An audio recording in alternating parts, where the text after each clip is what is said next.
What's up, guys? We've got a extension cord running out of the crawl space. Experience tells us, especially knowing where we're in a really low area. It's kind of got a high water table in the area. In fact, the backyard of this property's got a little trench that goes through it, and we're in the winter time, but every time we've been at this property, there's been a couple feet of water in that little trench.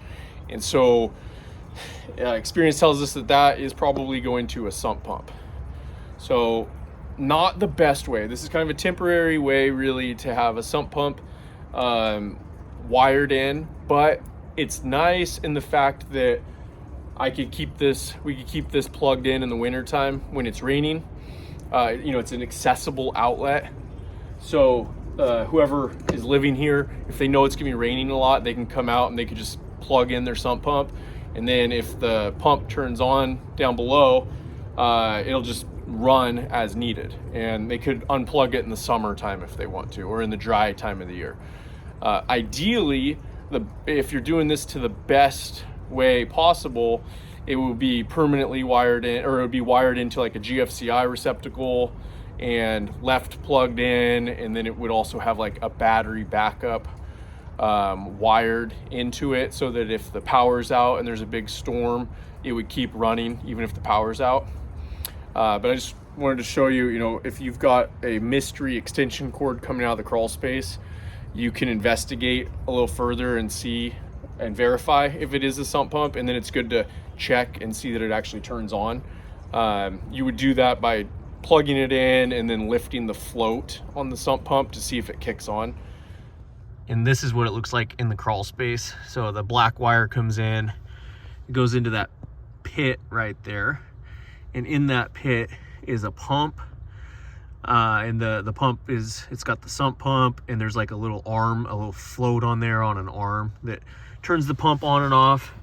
And then another important thing to see, I'm gonna zoom in a little bit here, is that black fitting with the arrow on it that's pointing up.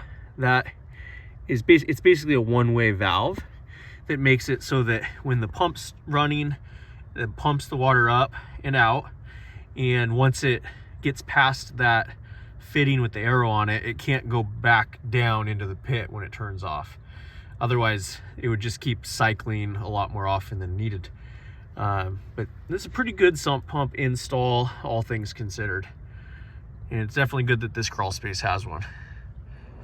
So sump pumps are relatively inexpensive, and if you're in kind of a wet area, it's definitely worthwhile to have one, just to keep any excess water out of the crawl space. The main thing with water in crawl spaces is we don't want it just hanging out down in there, evaporating into the home or causing like high water issues. So if your home gets a little bit of seasonal water, at least in Washington state where I'm at, the Pacific Northwest, any really wet areas, it's not uncommon to get a little bit of seasonal water in a crawl space. We want to take some steps to mitigate that and try to evacuate the water. And if it's a smaller amount and it's seasonal, and you can do some things to just not have it hanging out in there, then it's typically not a very big concern. And it's just worthwhile also making sure that you have sump pump installed well, so that it's going to last for a while, and so that it runs when you most need it to, which is oftentimes during big storms when the power is out, that sort of thing. So have a great day. Thanks for tuning in.